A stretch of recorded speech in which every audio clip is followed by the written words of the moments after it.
ఇప్పుడు మీరు చూస్తున్నారు కదా, అందాల నటుడు సోహన్ బాబు కాంస్య విగ్రహాన్ని ఇంత అందంగా రూపుదిద్ది తీర్చిదిద్దిన వ్యక్తి రాజ్ కుమార్ వడియార్ అండి. ఈయన అసలు ఎక్కడి నుంచి వచ్చారు, అసలు ఎంత బాగా తయారు చేయడానికి ఎలా ప్రికాషన్స్ తీసుకుని అడుగుతాం. సార్ నమస్తే. నమస్కారం. ఎక్కడ సార్, ఏ ఊరు సార్ మంది? Vadiyar fine arts, Kothapeta, east Godavari. ఎంతో చరిత్రకారుల విగ్రహాలు నేను రూపకల్పన చేయడం జరిగింది. అన్న నందమూరి తారక రామారావు గారి విగ్రహం ఢిల్లీ పార్లమెంట్లో కానీ అట్లా చరిత్రకారుల విగ్రహాలు చేయటం, అట్లాగే శోభనబాబు గారి విగ్రహాలు మొట్టమొదటిగా రాజమండ్రి గోదావరి గట్టు మీద మొట్టమొదటిగా పెట్టిన విగ్రహం. తర్వాత చెన్నైలో శోభనబాబు గారి ఇంటి దగ్గర ఒక విగ్రహం ఏర్పాటు చేస్తాం. కర్నూలులో ఒకటి, కర్నూలులో మెయిన్ సెంటర్లో ఒకటి, విజయవాడలో అలంకార థియేటర్ దగ్గర నిలువెత్తి కాంస్య విగ్రహం, అట్లాగే విశాఖ ఇది ఈ కాంస్య విగ్రహం చేయటం ఏ నటుడికి దక్కన గౌరవం ఆయన దక్కింది. 16 సంవత్సరాలైనా ఆయన కాలం చేసి ఈ రోజుకి కూడా ఇంతమంది అభిమానులను సంపాదించుకున్నారంటే చాలా అదృష్టంగా భావిస్తున్నాను. ఆ విగ్రహాలు చేసే అవకాశం రావడం కూడా నా అదృష్టంగా భావిస్తున్నాను. గ్రూప్ చూస్తే సార్, యాక్చువల్గా సోహన్ బాబు గారు ఫోటోలు ఎలా ఉంటారో విగ్రహంలో అలా ఉన్నారు సార్. అంటే ఎలాంటి ప్రికాషన్స్ తీసుకున్నారు మీరు? ఆయన ఫొటోస్, ఆయన దగ్గరగా ఆయన 55 years ఎట్లా ఉంటారో అట్లా తీసుకుని చేయడం జరిగింది. ఆయన అన్నగాడు, ఆయన మామూలు ఇది కాదు. నేను కూడా కలిశాను బ్రతుకున్నప్పుడు, ఆయన చూశాను కూడా. వాళ్ళ అబ్బాయి కూడా ఆ విగ్రహాన్ని మోడల్ చేసినప్పుడు వచ్చారు, చూశారు. కరుణ వచ్చారు, చూశారు. అట్లా ఫ్యామిలీ మెంబర్స్ అంతా కూడా వాళ్ళ విగ్రహాన్ని చూసి ఇది అయిన తర్వాత ఆ విగ్రహాన్ని ఇక పెట్టడం జరిగింది. ముఖ్యంగా సోహన్ బాబు గారు రింగ్ చాలా ఓల్డ్ ఫేమస్ సార్. ఆయన ఫ్యాన్స్ అందరికీ కూడా ఇక్కడ కూడా రింగ్ పెట్టారు. అంటే సింబాలిక్ అది, ఆయన సింబాలిక్ సోహన్ బాబుది. కాకపోతే విగ్రహాలు చేయటం అనేటువంటిది నేను చేయటం అనేటువంటిది చాలా అదృష్టం. ఎందుకంటే ఏ నటుడు, చాలా మంది నటులు ఉన్నారు. ఒక ఎన్టీఆర్ విగ్రహాల తర్వాత సోహన్ బాబు గారి విగ్రహాలు, ఒక 8 విగ్రహాలు, దీంతో 8 విగ్రహాలు తయారు చేయడం జరిగింది. ఇది 1.5 month చేస్తాం. బ్రాంజ్ తో చేస్తుంది. అది అవుతుంది 2 lakhs పైన అవుతుంది. అది 2,50,000 అవుతుంది. ఎలా ఉంది సార్ ఈరోజు? సోహన్ బాబు గారు అభిమానులు అందరూ కూడా ఈరోజు దగ్గరికి వచ్చి అడిగినప్పుడు ఏమనిపించింది?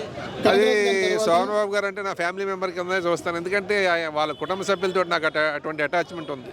వాళ్ళ కుటుంబ సభ్యులు కూడా నేను చెన్నై వెళ్ళినప్పుడు కానీ ఇంకోటి కానీ, అది ఈ అభిమానులంతా కూడా ఎప్పుడు కాదు, 10 సంవత్సరాలుగా సోహన్ బాబు గారు కాలం చేసిన తర్వాత మొట్టమొదటిగా గోదావరి గట్టు మీద ఆ విగ్రహం పెట్టడం కానీ, అక్కడి నుంచి మా పరిచయం ఏర్పడింది. అట్లాగే కర్నూలు, విజయవాడ విగ్రహాలు చేయడం జరిగింది. ఇదంతా చాలా అదృష్టంగా, ఏ నటుడికి దక్కది ఇటువంటి గౌరవం, ఇటువంటి అభిమానులు సంపాదించుకోవడం. 16 సంవత్సరాలు అయింది ఆయన చనిపోయి, ఇప్పుడు కూడా ఆయన విగ్రహాలు పెడుతున్నారంటే అది ఆయన పూర్వజన్మ సుకృతంగానే. ముఖ్యంగా అందరికీ అభిమానులు ఉంటారు. సోహన్ బాబు గారికి ఆడవాళ్ళ అభిమానులు ఎక్కువ సార్. వాళ్ళని అట్రాక్ట్ చేయాలంటే విగ్రహాలు కూడా అంత అందంగా తయారు చేయాలి. మీరు అలాంటి ఏం చేస్తుంటారు దానికోసం? చేయడానికి అనేటువంటిది కాదు, ఆయన అందగాడే ఒరిజినల్గా. ఆయన అందం, ఆయన అభినయం ఇదంతా వేరు. ఆయనకి ఇప్పుడు కూడా 70 years వాళ్ళు కూడా ఫ్యాన్స్ ఉన్నారు. సోహన్ బాబు అభిమానులు అంతా కూడా చాలా మంది ఉన్నారు. కానీ అటువంటి అభిమానులు సంపాదించుకున్నాడు.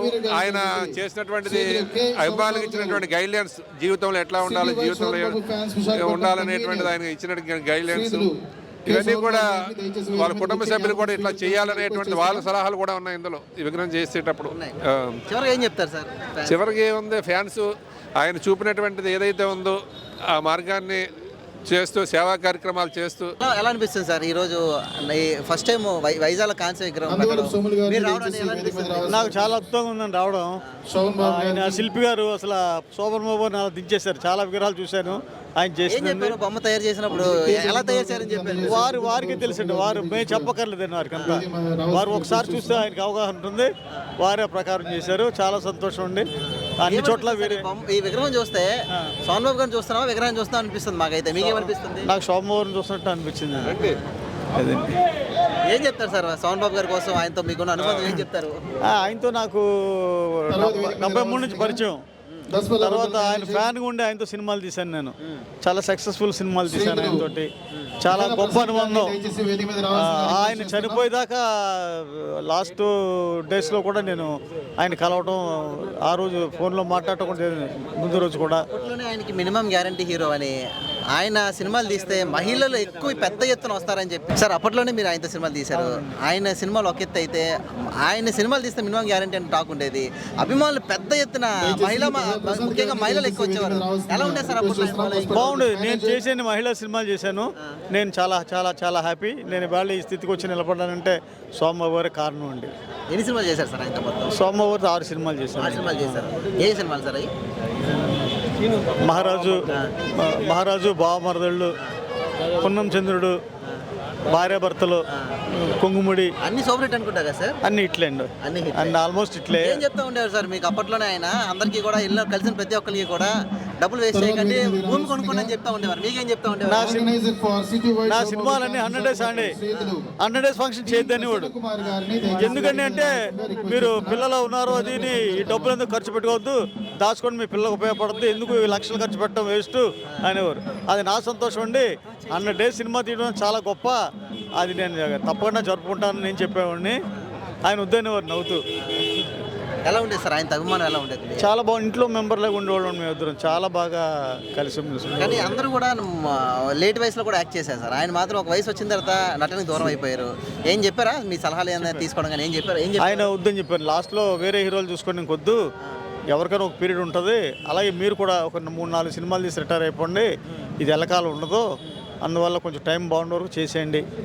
ఆయన చేయనన్నారు. ఎందుకంటే సోమబాబు అందంగా ఉండేవాడు, ఇలాగే కనపడాలి. మళ్ళీ ఫోటోలు కూడా ఎవరికి ఇవ్వలేదు. ఆయన ఇలాగే ఉండాలి. సోమబాబు అంటే గుర్తు రావాలి, అలాగే గుర్తు రావాలి తప్పించి ఈ ముసలాసమే పట్టదాలు వచ్చి ఇలా కనపడకూడదు, ముడతలు వచ్చి మొహానికి అలా. అందుకే రిటైర్ అయిపోతాను నేను. అలాగే ఉండాలి సోమబాబు. సంపాదించుకుని చాలు, ఇంకేం సంపాదిస్తాం? సంపాదిస్తుంటాం, గౌరవంగా రిటైర్ అయిపోదాం అని.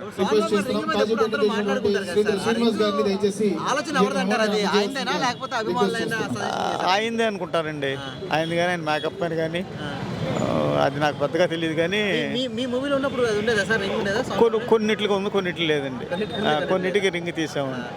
అది ఆయన అన్నిటికీ రింగ్ పెట్టలేదండి. కొన్నిట్లు పెట్టేవాడు కానండి, అన్నిటికీ రింగ్ పెట్టలేదు ఆయన. టైమింగ్ బాగుండేది అనేది, పర్ఫెక్ట్గా ఉండేవారంట మనిషి. నిజమేనా సార్ ఆయన? చాలా పర్ఫెక్ట్ అండి, అన్నీ పర్ఫెక్ట్ ఉండేది. ఆహార అలవాట్లు కానివ్వండి, లేకపోతే ఉదయం లేచేటప్పుడు కానివ్వండి, ఎక్సర్సైజ్ విషయంలో కానీ టైమింగ్, షూట్ టైం అంటే టైంకి వచ్చేవారండి. ఖచ్చితంగా ఖచ్చితంగా అండి. మిగతా వాళ్ళు టైంకి వచ్చేపోతే ఒప్పుకునేవారు కాదండి కదండి. ఆయన వరకు కరెక్ట్ వచ్చేవారు, ఆయన వరకు కరెక్ట్ వచ్చేవారు. మిగతా వాళ్ళు పట్టించుకున్నారు కదా, ఎవరి ఇష్టం వాళ్ళది. కానీ ఆయన మాత్రం టైంకి వచ్చేవారు.